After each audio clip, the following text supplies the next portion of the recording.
Assalamualaikum warahmatullahi wabarakatuh. Para jamaah channel YouTube Yayasan Al-Mu'afa, ya mudah-mudahan kita semua diberikan panjang umur, sehat afiat, mendapat ampunan, kasih sayang, keberkahan, kemuliaan, sekaligus mendapat kemantapan iman, Islam dan ihsan kita kepada Allah Ta'ala. Amin ya Rabbal Alamin.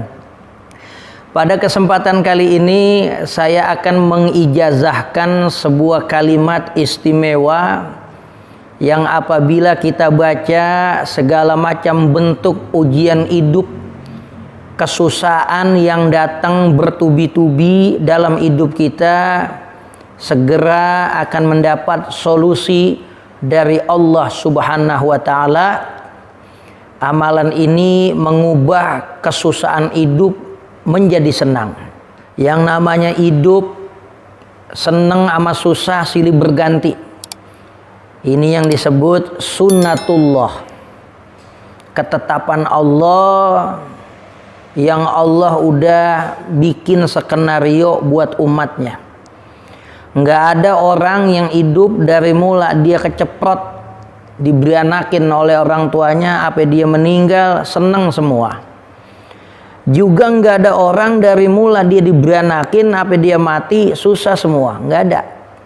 Dalam bait berbahar wafir, Al-Imam Syafi'i mengatakan, wala huznun yadumu wala sururu wala bu'thun alaika wala rakha'u wala huznun yadumu wala sururu. Enggak ada kesedihan yang tak berakhir, begitu juga enggak ada kebahagiaan yang langgeng.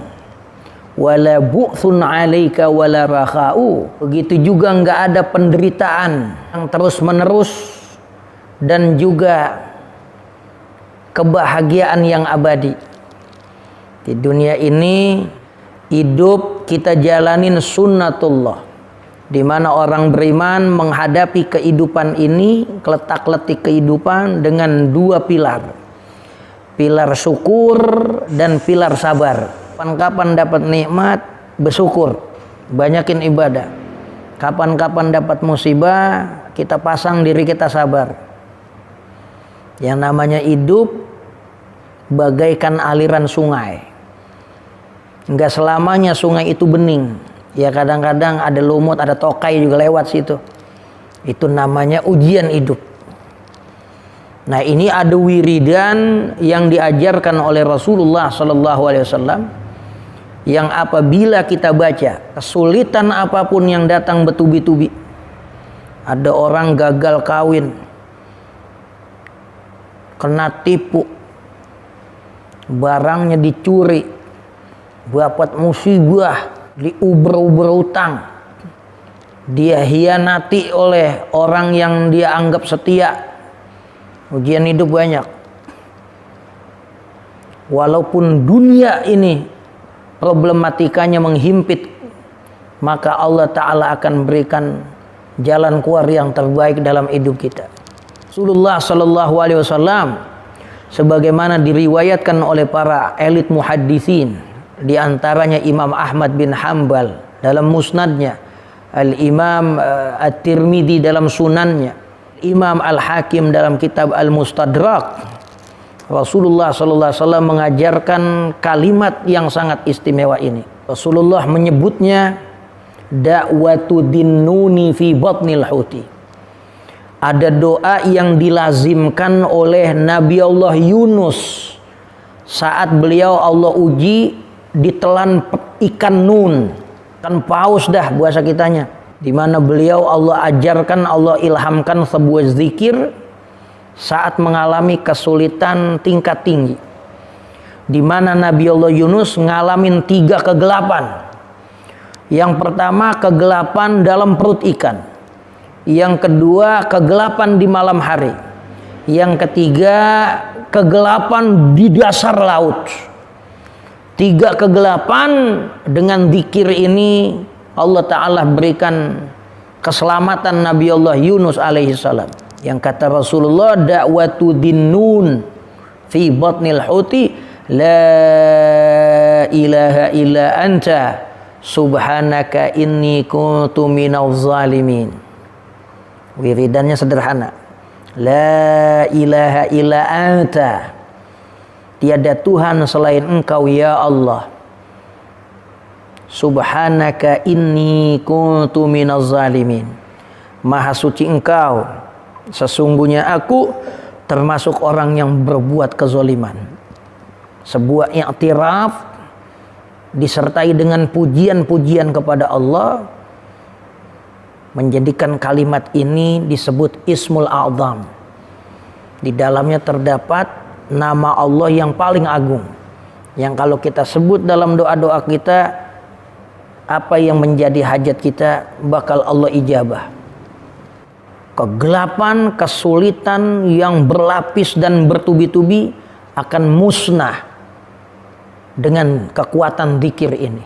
Mana Rasulullah sallallahu alaihi wasallam mengatakan, "Mada'a biha abdun muslimun qattu wa huwa makrubun illa stajaballahu du'aahu."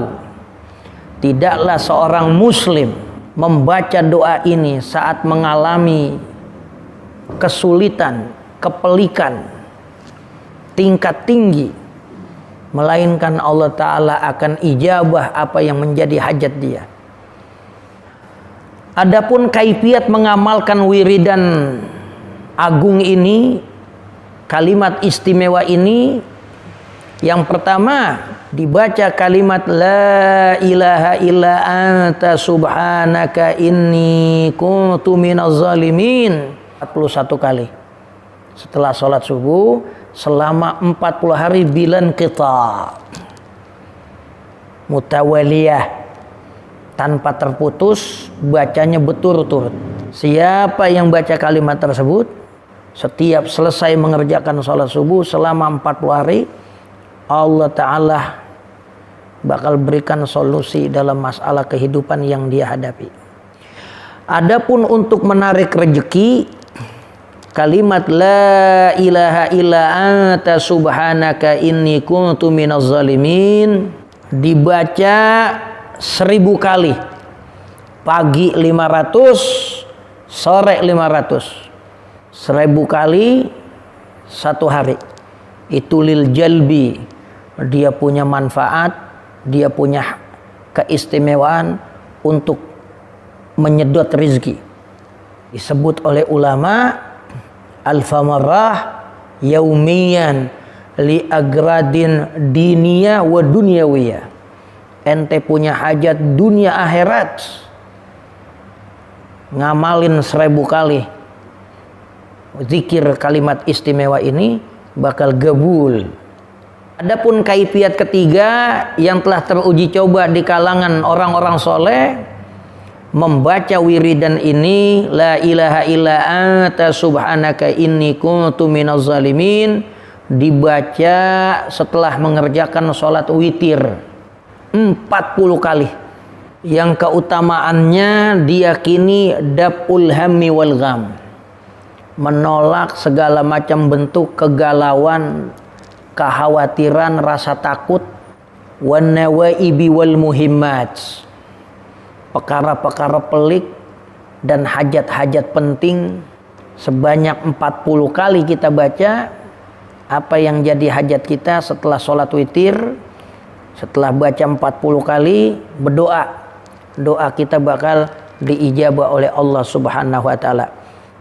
3 kaifiat ini diamalkan oleh para ulama, disebutkan oleh al-muhaddis al-allamah al-arif billah As-Sayyid Muhammad bin Alwi bin Abbas al-Maliki dalam kitabnya Abwabul Faraj. Mudah-mudahan kita bisa amalkan sehingga masalah yang kita temui dalam hidup ini, ujian-ujian yang datang, bisa kita hadapi dengan cara yang terbaik, yaitu dengan selain berikhtiar, dengan mendekatkan diri kita kepada Allah, mengakui dosa-dosa kita, memohon ampun, taubat dari segala kesalahan dan maksiat yang telah kita lakukan, karena sesungguhnya enggak ada bentuk kegelisahan dan kesusahan melainkan terjadi karena berpalingnya kita dari mengingat Allah.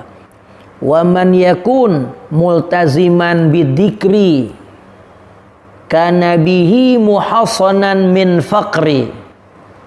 Wa man yakun multaziman bidzikri, siapa aja yang konsisten dalam berzikir kepada Allah, kana bihi muhassanan min faqri, maka dirinya dengan zikir tersebut telah menjadikan benteng min faqri, dari segala macam bentuk kemelaratan, kesusahan, hal-hal yang bawa diri kita ke belangsak, sengsara. Dengan berzikir kepada Allah Ta'ala membawa ketenangan dalam hidup kita. Ala bidzikrillahi tatmainnul qulub. Berzikir kepada Allah mendatangkan ketenangan hati kita. Adapun sanad yang muttasil kepada Rasulullah sallallahu alaihi wasallam mengenai kalimat istimewa ini, saya akan sebutkan pada deskripsi video ini. Mudah-mudahan banyak manfaatnya. Kita akan ketemu lagi dengan doa-doa wirid, zikir dengan sanad yang bersambung kepada para wali-wali dan juga kepada Rasulullah sallallahu alaihi wasallam. Assalamualaikum warahmatullahi wabarakatuh.